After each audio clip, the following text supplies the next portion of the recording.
The topic before us is a world in crisis. I believe it needs neither explanation nor elaboration, for the world has always been in some kind of crisis. Since Adam and Eve, who had their problems, and their children who had theirs, whatever happened in the world then actually is almost reverberating in what is happening now. Civil wars, jealousy, fear, anguish, hunger, well, crisis. The question, of course, is, are we also witnessing a moral disaster? I think the answer may be, well, wait, we'll come to it later. One thing is clear. What we do witness is political instability in various faraway countries, dangerous explosions of suicide killers, old and new, financial upheavals everywhere. Open any publication, listen to any news program on radio or television, and you will inevitably conclude that history itself is going through amazing and disturbing upheavals and social convulsions. What could be, what is the cause of such crises? Is it the economy alone? It surely constitutes one of its major components, but there are others. The general sense of insecurity in a society which feels less and less secure. And still racism in some places, and still fanaticism in others, and still violence in so many places under the sun. Is it a consequence of quasi-universal distrust? Distrust in financial dealers, distrust in military decisions, distrust in religious leaders, politically distrust, not always justified, may be the reason for such a degree of abstentions at elections. Too many voters in too many lands have less and less confidence in their candidates. Language itself is in crisis, provoked, used, and abused in so many ways. Look what is happening to vocabulary. Once upon a time you spoke about revolutions, now you simply call destabilization. If you say about a government, you don't say the government is lying, many of them do. You simply call their work disinformation. But everything else is like that. You open any newspaper with a list of bestsellers. You read in that list a book on cooking and the other on diet. Now, how do you combine that? Once upon a time, in the Soviet Union, one wrote books and went to jail. Here, you go to jail and then you write books. So where are we really in this generation when students need knowledge and need our passion for knowledge? What do we do? When we tell them, we must tell them, that in certain capitals, Nazis parade in the street. In Hungary, the pro-Nazi party has won third place in recent elections. Holocaust deniers continue their nefarious propaganda, and I am their target. Here and there, one hears something which shocks me. Believe me, I am not involved in politics, but when I hear some radio broadcasters calling our president, democratically elected Hitler, I really want to protest. There are limits. There must be. Which therefore leads us to our topic tonight. A world in crisis. What are our moral obligations? I shall approach these questions not from a political viewpoint. As I said, I am not involved in politics. That is neither my field nor my work. My passion is learning, and I try to share it with my students and my readers. Sometimes they are the same. I chose to express my passion as a Jew who believes that whatever our tradition has offered the surrounding world does have universal applications and implications. Erasmus and Montaigne, I love them because both of them celebrate our right to doubt. Always doubt. Baudelaire, the great poet, actually said that the Bill of Rights should include the right to contradict oneself. Oh, that is good to know and good to learn. We are going to learn tonight as we have done here for 44 years. Now, why learning? Because I believe that what can bring people together, irrespective of religious affiliation or cultural passions, is that learning. We can learn together. And tonight we will. Learning is what determined the fate of the Jewish people. Moses is not called our leader, although he was. He's not called our commander-in-chief, although he was the first commander-in-chief of the first liberation army in history. We call him Moshe Rabbeinu, our teacher, Moses. Teacher is an honor, and he has deserved that honor. Later on, the question will be, we will try to face it. How did our people, the Jewish people, I speak as a Jew, cope with crisis? When the crisis occurred, did the Jew become a better Jew? Or on the contrary, did he give up his Jewishness, thinking that that will solve his personal part of the crisis? And when we speak, of course, about moral obligations, what is morality? We'll come to that. Can a moral person do something immoral and still remain moral? Can an immoral person do something moral? Can an immoral person produce something good? Can, let's say, a great criminal also do something at one point in his or her life that would benefit society? We had this question at one point because there were tests, medical tests, criminal tests made by physicians, by doctors in the concentration camps. And one day I was approached by some people who were involved in all that, pharmaceutical companies, saying, look, what should we do? Some of these tests brought important results that could save lives. Should we use them? And they asked it almost in legal terms, what does one do in court with the fruit of a poison tree?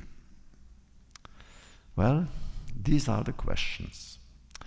But we know also that words, like human beings, have their own destiny.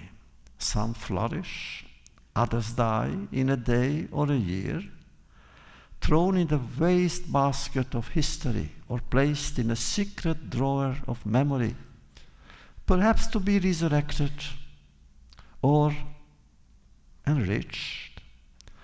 Some define an ideological movement, a social or military aspiration, or an era. It is something all of us need and lack, and in normal times so easily forget. What are today's key words that no one, young or old, Jew or Gentile, can avoid simply by watching television or reading newspapers? Is it politics, healthcare, elections, science, technology, computers? All of these occupy the minds of leaders and voters alike, students and teachers alike, especially during campaigns or during class sessions, which means all the time. After all, isn't it so? Hardly can one today speak and miss two words: to be heard, to be explored, to be shared. And that is morality and ethics. We speak about profits, we speak about dangers, we speak about news items that happen all over the world, and we forget always the moral component. We don't ask ourselves, is it moral what we do, what others do? So what is the difference between morality and ethics? The first belongs to behaviorism. The second to philosophical concepts and ideas. In my school, the Sorbonne, ethics is part of metaphysical studies, just as morality is part of sociology. In other words, ethics is the domain of the individual, just as morality is of society. Does it mean that they are forever in a situation of conflict? I prefer to believe that one completes the other. In the Hebrew tradition, there are three words that define justice. One is chok, which is a kind of the divine law, immutable. Don't touch it, it's there. The other one is mishpat, which actually is already the interpretation of that law. And then comes tzedek, which is justice, which is individual. Justice you must pursue. Justice, which means every human being must pursue justice and define himself or herself by what is just that he or she does or wants to do. Of course, speaking of morality, you will ask, what about God in all that? Well, eventually one may state that the love of God belongs to ethics, whereas the fear of God is part of morality. Both eminently figure in Scripture. Thou shalt love God your God with all your heart, all your soul, and all your very being is one of the great biblical commandments transmitted from generation to generation, from family to family, from school to teacher to student. But there are more. In fact, there are 612 more commandments, but they all have to do with human relations.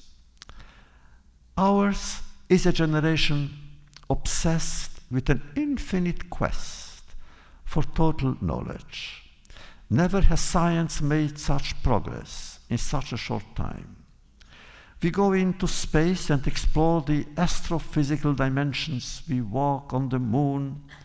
In medicine, stunning wonders and miracles are being performed with gratifying results. Thanks to the MRI and other instruments, the human body has never been shown in such clarity. 100 volumes, I am told, are lodged in one small iPhone. My God. You carry in your hand, the palm of your hand, the entire body of the Talmud and the Bible and all the others for thousands of books. I wish my mind would become an iPhone. Instant communication made human contacts immediate. No more telegrams are needed for friends, lovers, or parents to be in touch with each other. Never have people talked so much, especially with the advent of BlackBerries. A friend of mine said that actually the whole problem is due to the one person who invented instant coffee. Because of that, you have today instant knowledge, instant mysticism, instant. Profit, everything is instant. My God, how can one live like that? When I was young, and there are some young people here, when I was your age, believe me, it took me weeks before I dared to look at a girl. More weeks to think of her and to touch her. Kissing was equivalent to marriage. And today you do all that in 1 hour.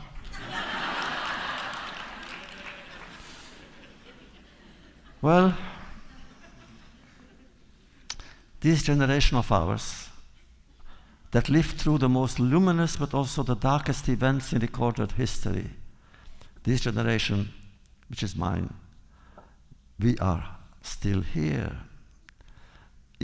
Are we aware of our privileged status? The 20th century will be remembered as the one that produced Auschwitz, but also the one that performed heart transplants. And for us Jews,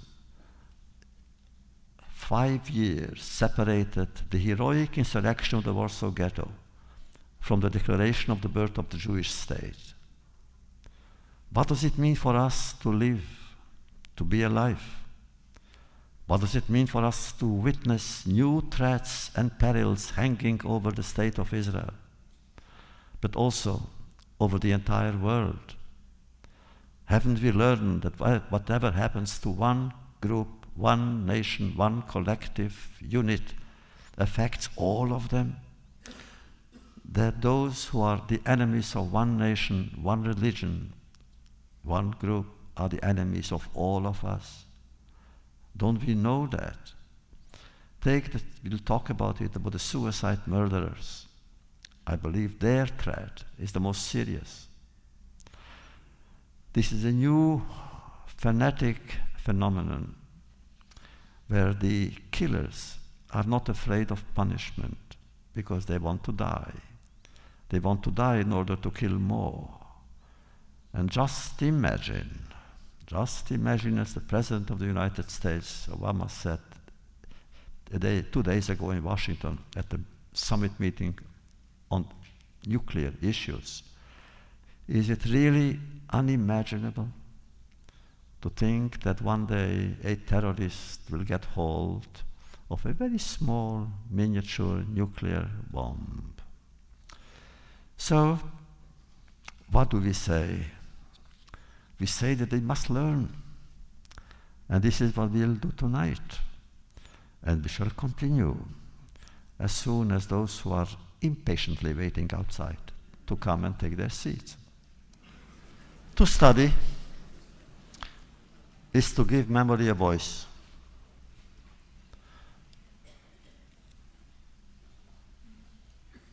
Is the past unavoidably, irrevocably richer than the present? Is the past longer than the future? Were the centuries of Pythagoras or Cicero, Dante, or the great scholars and mystics happier and wiser than ours? And the answer is clear. Just as we cannot compare human beings, but every human being is alone and the only one, always one, irreplaceable. One human being is the world, as is the other. So we cannot compare eras either. Still, one wonders, where is the Dostoevsky of today, and the Kafka, and the Rilke, and the Rembrandt? What we say about the place of ethics in our society applies therefore also to culture in general, and it could be raised with regard to previous generations. Have yesterday's students been luckier and their teachers more blessed than they are now? It is said that when he grew old, the chief editor of the famous British magazine Punch remarked, "Oh," he said, "Punch isn't what it used to be." He stopped and continued, "Actually, it never was." Oh, isn't that true of everything that happens to societies and people? But all depends on how we respond to the present. It lacks joy and trust. What about Darfur? What about the terror activities of Hezbollah and Hamas and Al-Qaeda? What about the civil wars in so many places? What about the wars in Afghanistan? What about the starvation of children? What about the misery so far away from our eyes, and in certain cases so near? When it comes to morality, we regretfully lag behind. I don't wish, of course, to discourage you, but I must confess to you that the situation today is not one that justifies happiness. When students ask me what we can do about it, of course I say, learn, always learn.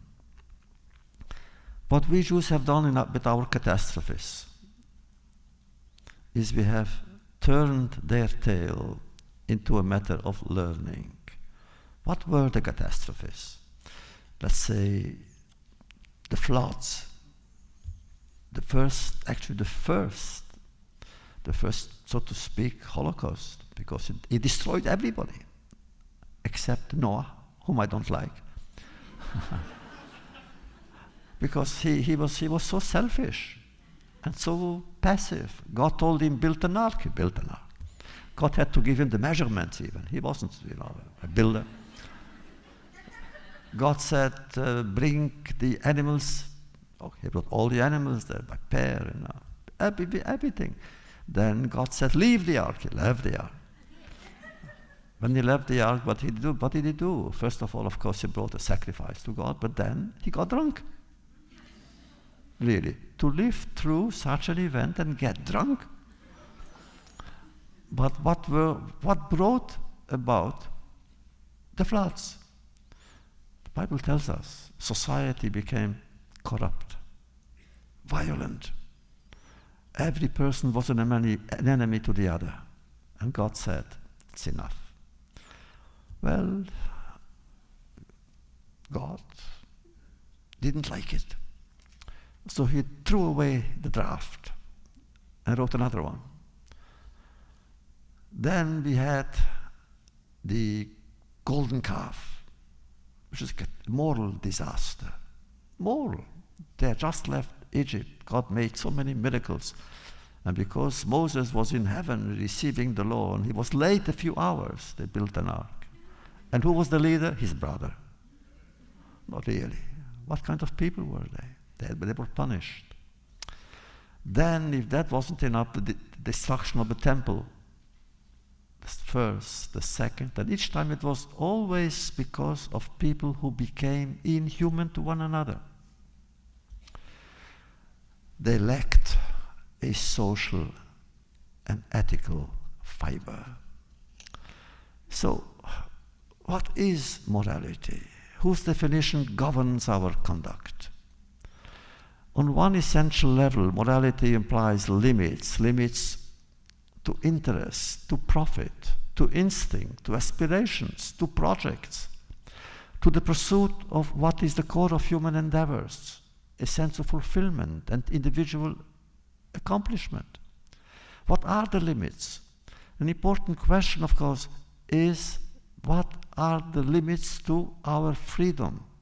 Are there limits? Must there be limits to our hope? For like money and love, morality is flexible. It depends what you do with it. After all, we know a moral person, almost by definition, is someone who in the eyes of God and man rejects evil and does good.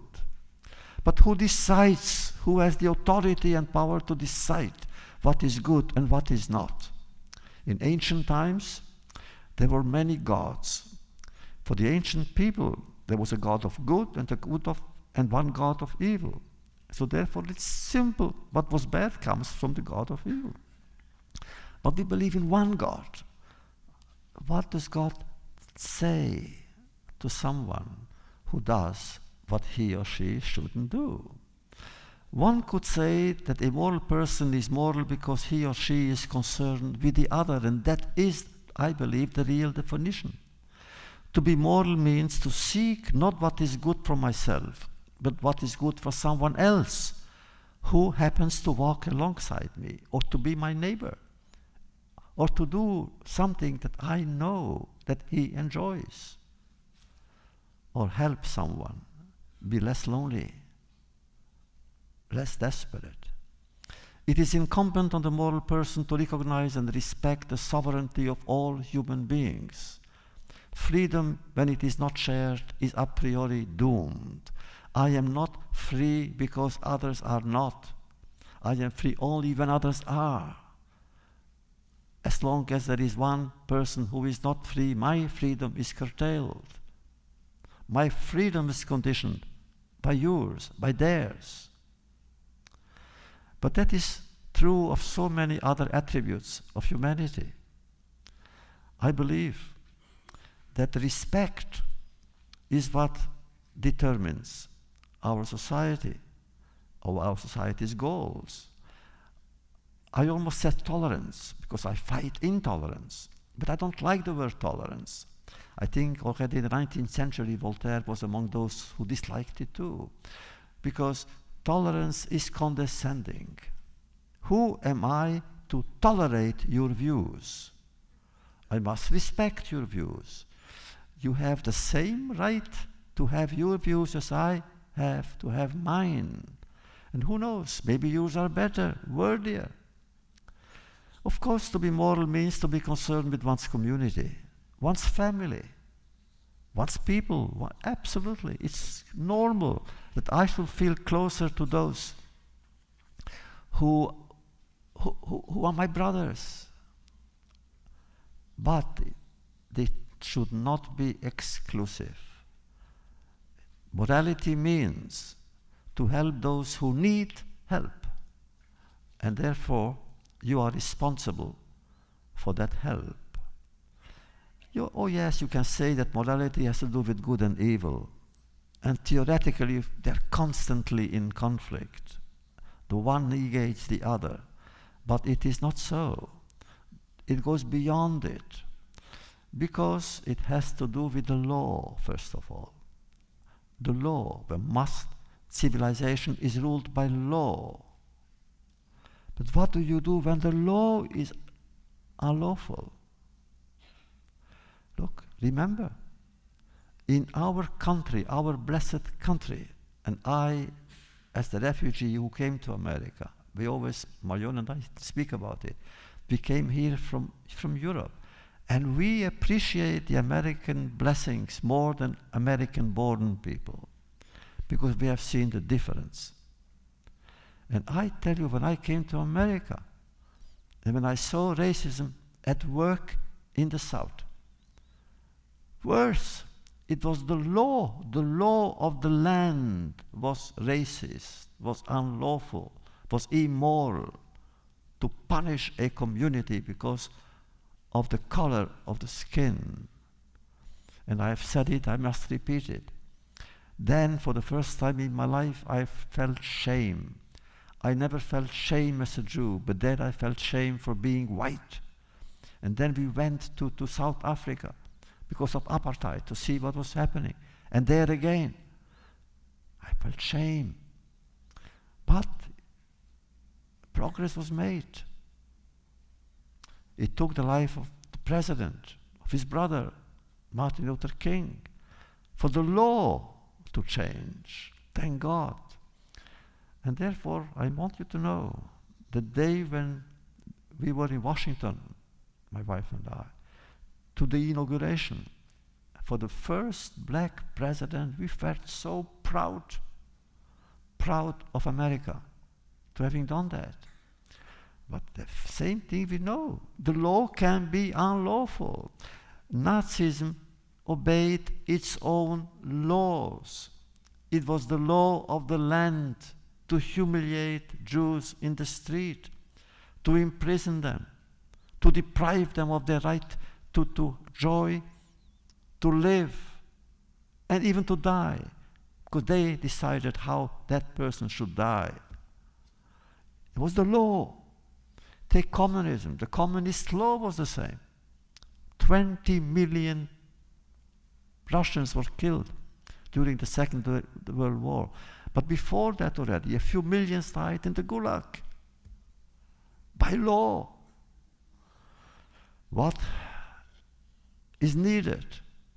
That the law should be just and therefore moral. The morality of the law is as important as the law itself. But who decides? There's a marvelous play called The Dybbuk, one of the great plays in the World Theatre, a Yiddish play. It's about a Dybbuk who entered the body of the bride because. And the exorcism, the scene, how the rabbi exorcised, it was marvelous. At one point, a mystical messenger, said to the rich father of the bride, "Come, look into the street." They went to the window. And he said, "What do you see through the window?" He said, "People in the street running." Then he said, "Cover the window with silver or with gold." And then he said, "What do you see now?" He said, "I see myself." Because of silver and gold, that man forgot that other people exist in God's world. And that's immoral. To ignore other people's destiny is immoral. Because one is not born moral. One can become moral or immoral.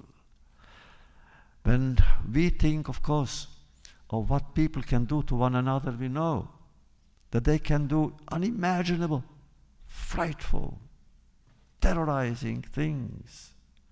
They could become enemies to one another, but they could also, at the same time, do something noble and lift up a person or a group to greater heights. So, the question is, of course, what must be done for a society or an individual to choose morality, a moral life, in times of crises especially? What we have done in our history, that whenever a great tragedy occurred, we never gave in to its laws. What we did, we used that tragedy for more learning. After the destruction of the temple, the Talmudic universe opened its gates.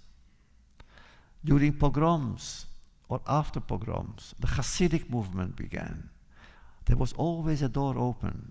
There's always a palm open. There's always a heart open to new adventures, new promises, and new gestures of humanity.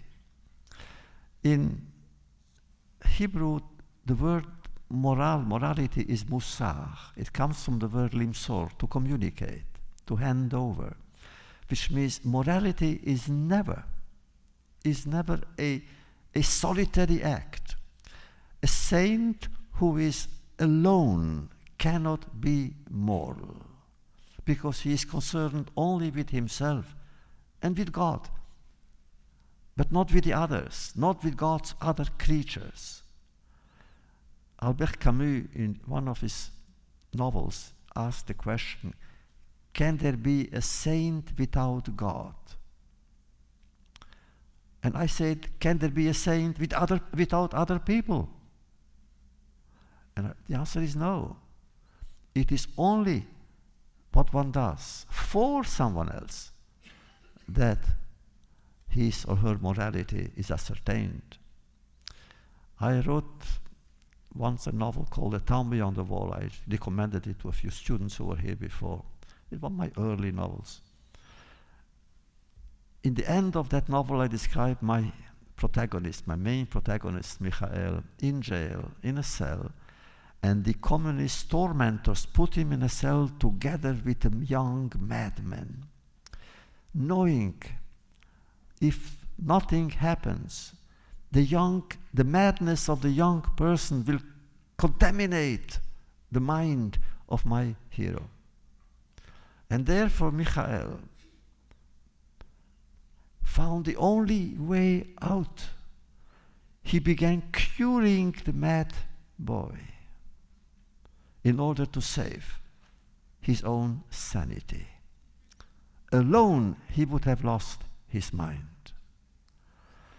And so, what is the most beautiful part in our scripture, which we all read, which of course defines morality? It is the commandment which says, "Thou shalt not stand idly by." Thou shalt not stand idly by. In other words, never be indifferent when other people suffer of solitude or of pain or of persecution. Now comes, of course, the definition.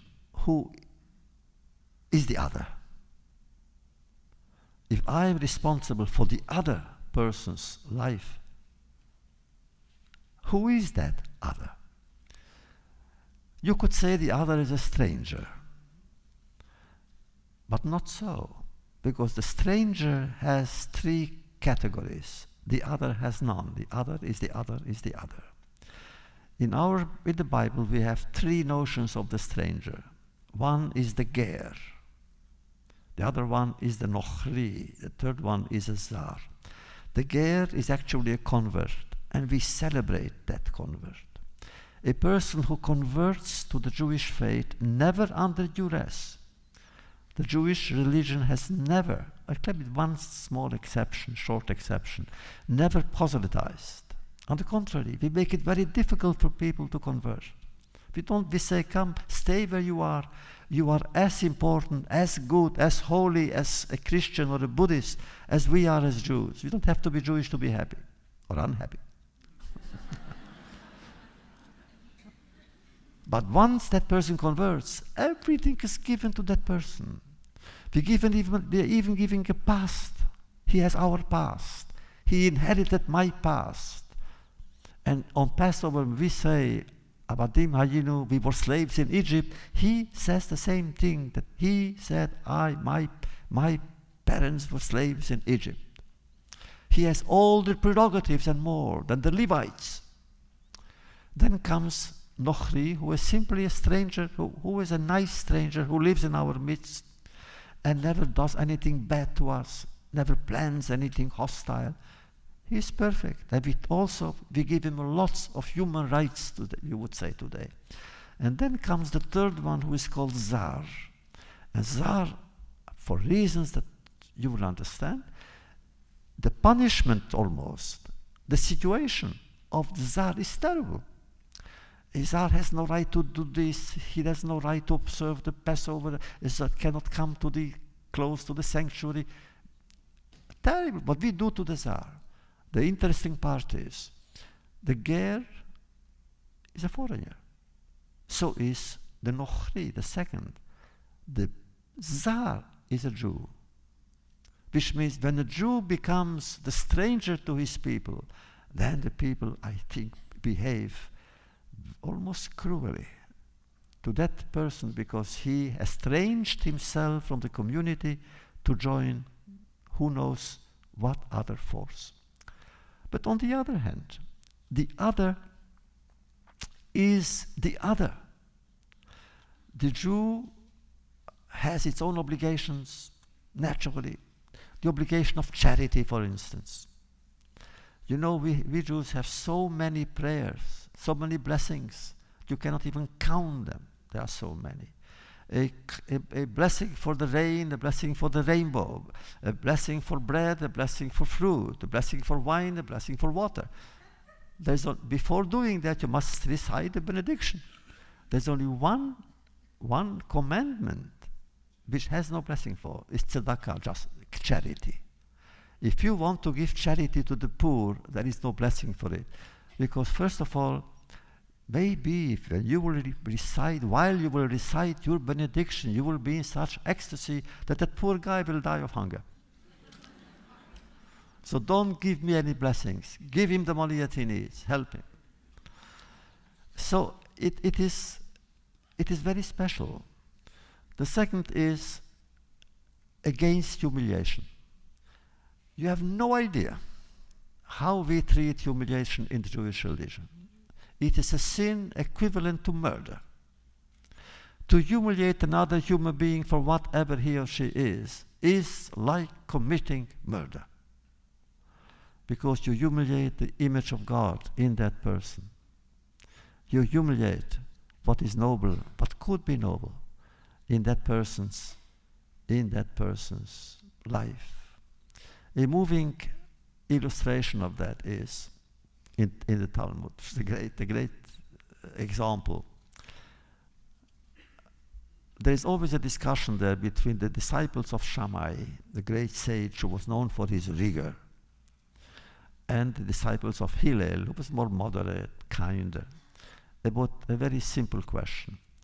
We are supposed, by law, when we come to a wedding, to praise the girl, the bride, for her beauty, for her grace, for enchanting everything.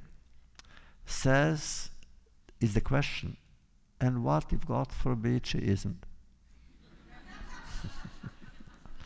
She's not beautiful, she's not gracious. What do we do then?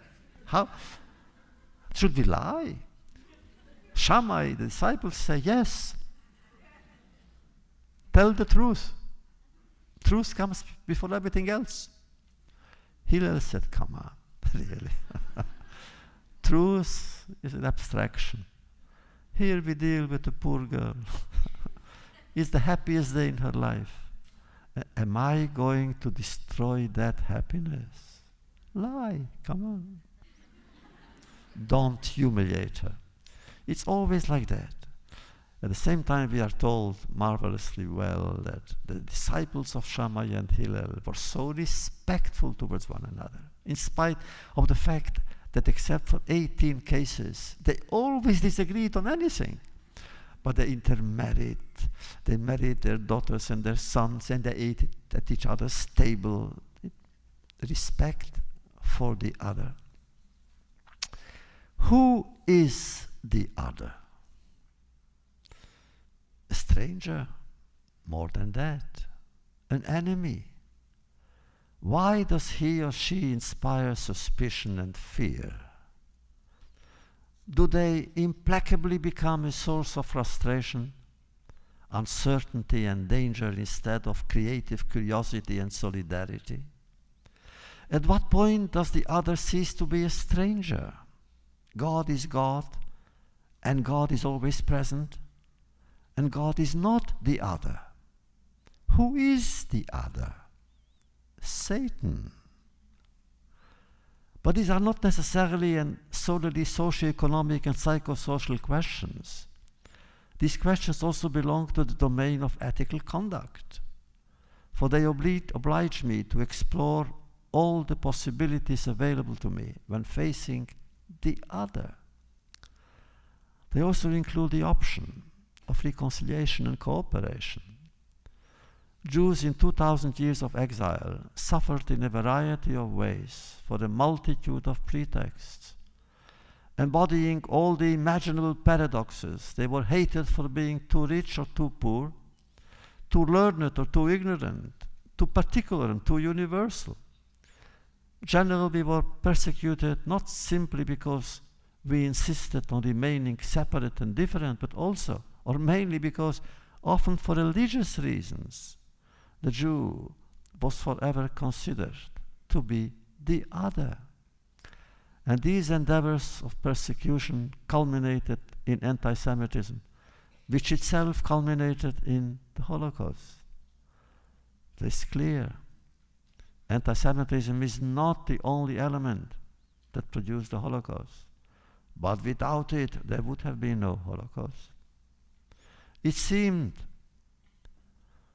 as if Jews were condemned to belong to a different species and dwell on another planet, in ghettos first, then in sealed cattle cars, and later in gas chambers. But then again we ask, who is the other to us? A racist? Does the other hate me? Is the hater always the other? Who is the other in me? The Talmudic literature has one sage who was called Acher, the other, Elisha, son of Abuya. And many, many years ago here at this very place we evoked his destiny. Was the term used because of his rebellion against divine injustice? Perhaps.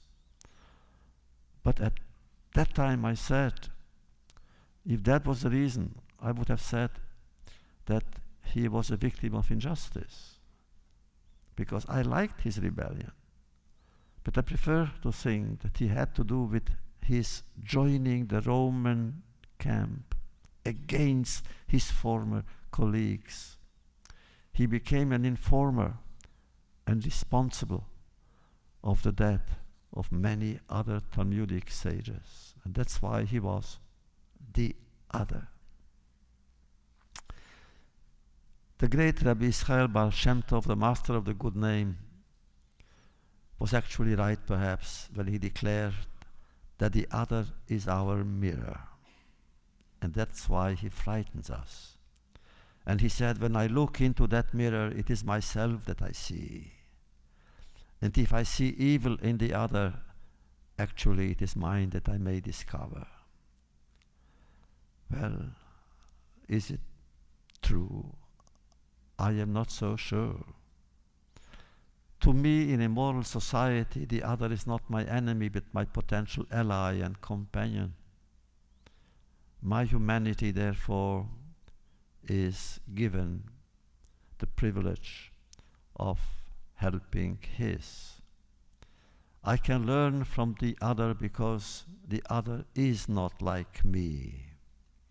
There remains something ineffable in every human being. Marcus Aurelius' brother Antoninus Pius was Rabbi Yehuda's friend. Were they each other's other? No, they were fellow students and teachers. It is the otherness of the other that attracts me to him or her. I want to learn from them. Where do they come from? Carrying what memories, nourishing what aspirations, and articulating or repressing what kind of hopes for whom? I want to know and penetrate the secret universe that inhabits the other. I want to know how to decipher its signals, how to disarm its threats, how to walk together towards the sun, how to make a wanderer smile, a beggar sing, a despairing patient dream. I want to learn with the other and sometimes from the other how to ensure the happiness of a hungry child and hungry parents. That's what I expect to do for and with the other. So, what have we done? What we have done, at least we Jews of my generation and our friends, non-Jews, what we have done is we have tried to redeem ourselves through the help that we give to those who are not ourselves. We believe that our ideals must be shared, otherwise they are sterile. And therefore we are so much concerned with the fate of the world. If the world were to allow the suicide killers to continue their nefarious work, it began, as always, in Israel. Only in Israel. At that time, they would attack buses and kill children and parents and grandparents. Once, They killed 3 generations in one attack. And Marion and I were there when that happened.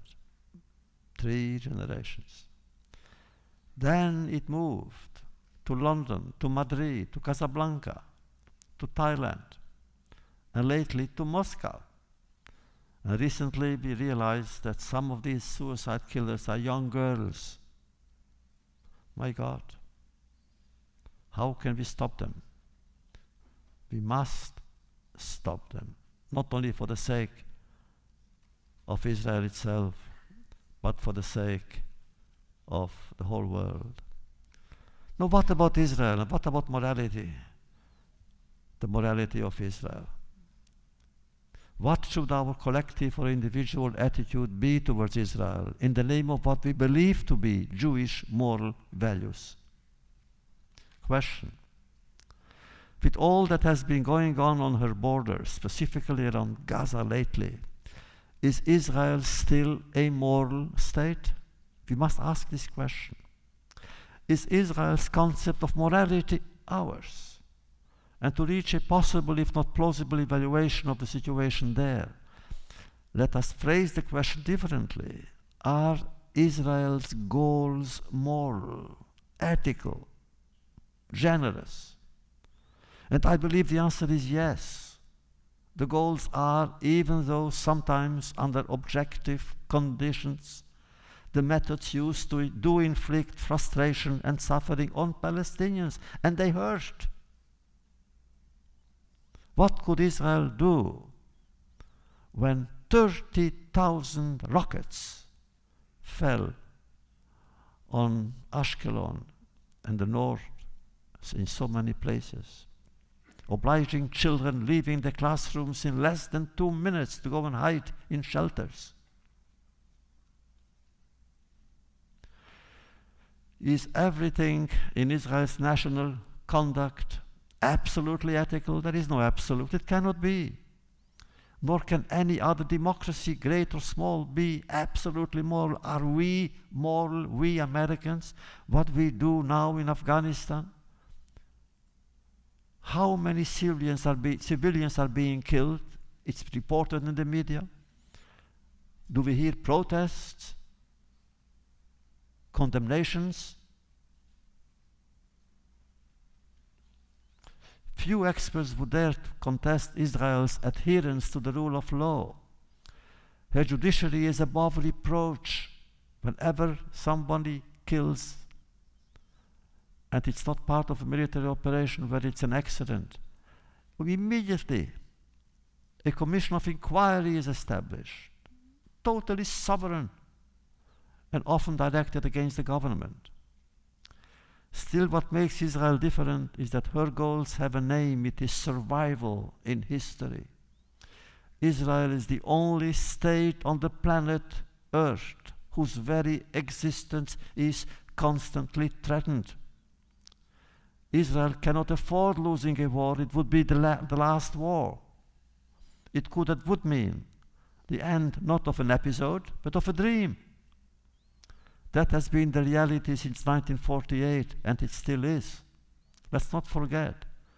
Israel is surrounded by Hezbollah on the north and Hamas in the south.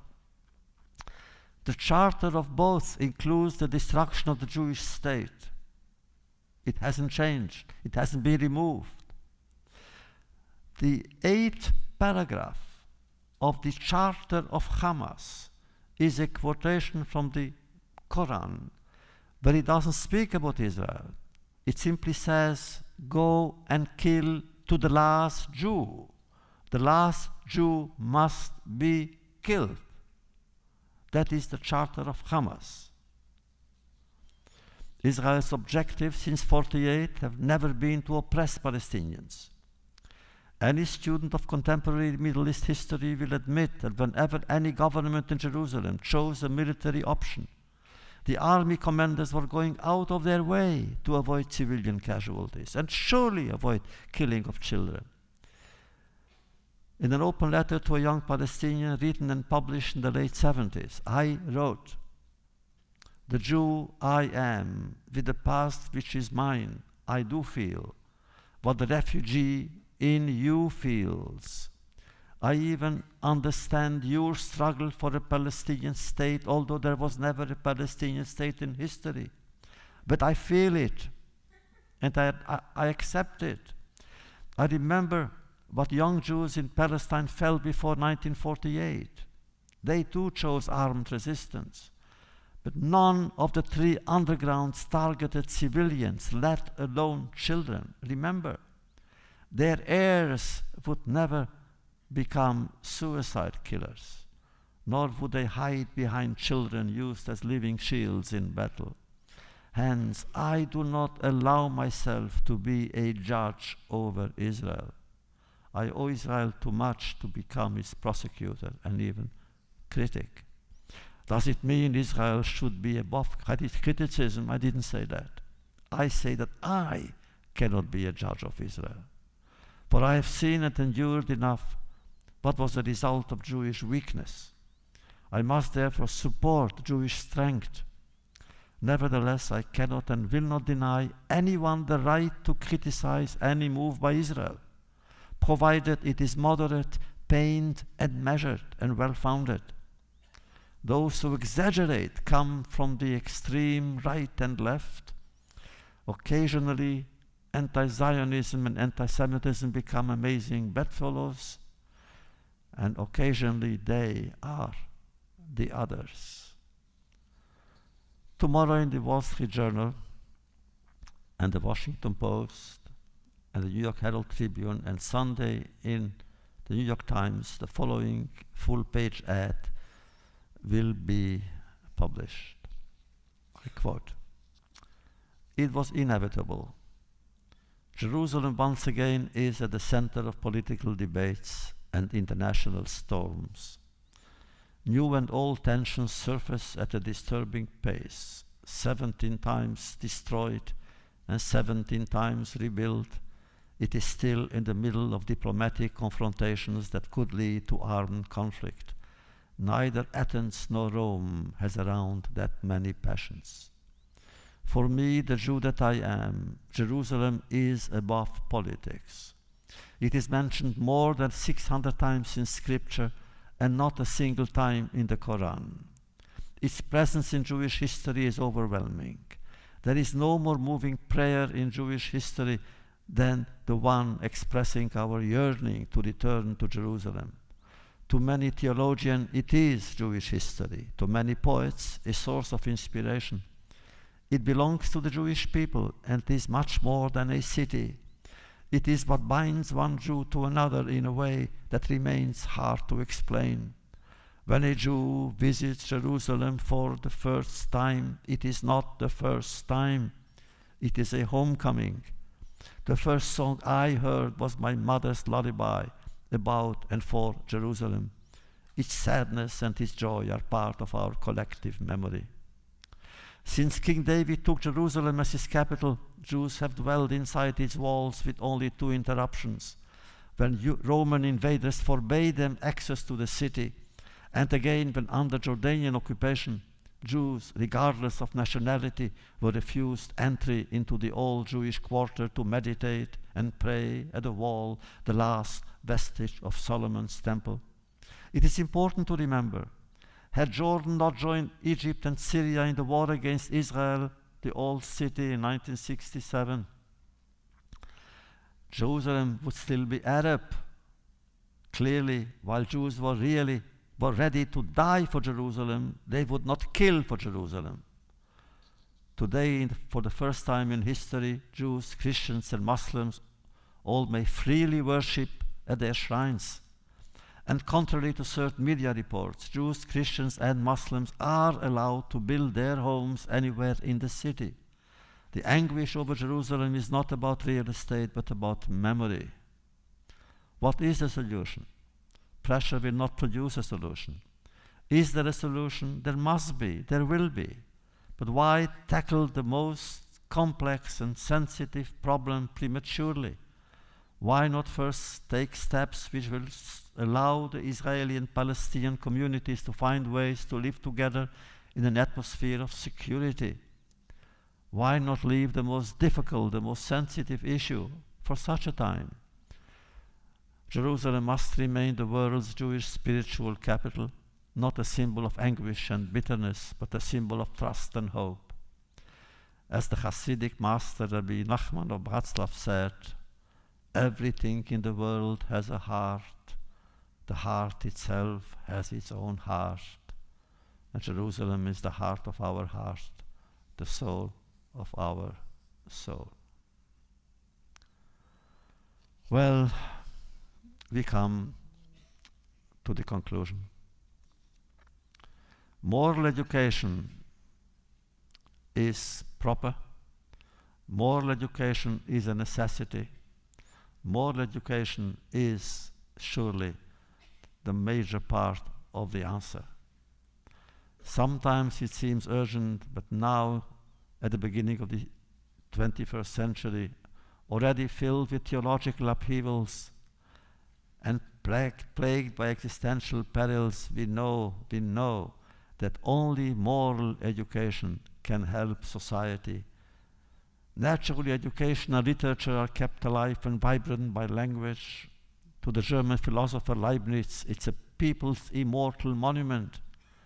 To the poet Hofmannsthal, it's an immense kingdom of the dead, of an unfathomable depth.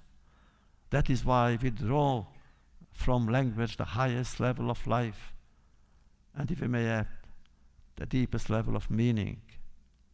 Do we study Shakespeare because of its unique great art, or also because of its insight in the human psyche? Marc Bloch, one of the great philosophers of history in pre-war France, said, historical facts are in their essence also psychological. At one point, all our intellectual or spiritual endeavors merge. Astrophysicists and mystics speak almost the same language. Music and mathematics go together. And politics and money too must undergo that test of moral education.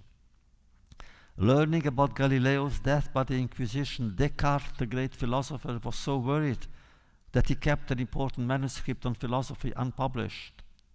Who was the victim then? Justice? Yes. Knowledge? Yes. But also truth. The great poetess Anna Akhmatova said, if you are afraid, don't write. If you write, don't be afraid. Whenever and wherever fear triumphs under dictatorship, truth is wounded and imprisoned. How did Augustine put it? Let man learn from the Maccabees how to die for truth. But whose truth? The victims. Isn't that of the killer also truth? His. But which appeals to us? God's. Can God's truth be the victim of man? Can God be the victim of man? Can man be God's prisoner or jailer? One thing is clear. It is clear that what about, we say in literature, after all, which is our domain, rooted in ethos and logos, it surely is also known about ideas and experiences, but also about memory. Memory which includes the memory of memory. In studying Jeremiah and Euripides, Plato and Cicero, we seek in the depth of their words to create living links with those who lived hundreds, if not thousands of years ago. Their challenges and battles are reflected in our own. Achilles and Hamlet on some mysterious level remain our contemporaries. So, at the end of our journey tonight, what makes us moral? Special circumstances, hereditary concepts and ideals, instantaneous illuminations, personal experiences or memories, moments of great happiness or profound pain, some of all these and something else. To the believer, it is religious faith, faith in the Almighty Creator and in His creation, faith in His commandments. Follow them and you are assured of being moral. And what do they say to you? They tell you that there are neither accidents nor coincidences in life. All events are linked. All encounters belong to a secret and perhaps eternal design. The believer says to himself or herself, I don't know the answer to existential questions of human agony, but He, God, knows it, and that must be sufficient. Human justice and divine compassion may not always be reconciled. What about the non-believer, the secular? To him it is not sufficient. He believes in a moral code invented and gradually developed by generations of thinkers of social progress, poets of dawn and dusk, seekers of truth and beauty, dreamers of human victories over misfortune and suffering. What do they all have in common? Both wish to be ethical. Both favor deeds over intent. Concretely, that means adopting an ethical attitude towards one's fellow human being, or simply even the other. In Scripture we find that immediately after the Ten Commandments, the law of slavery was offered. A slave has no right to remain slave, just as the owner has no right to own slaves. I must be free, but not free to give up my freedom. Of few things in life I am certain, and this is one of them. I am certain that only another person can move me to despair. I am also convinced that only another human being can save me from that despair. Ultimately, hope like peace is not God's moral present to us. It is our ethical gift to one another. And that gift, my friends, is the most beautiful, the most moving, the most inspiring, and the most rewarding of all.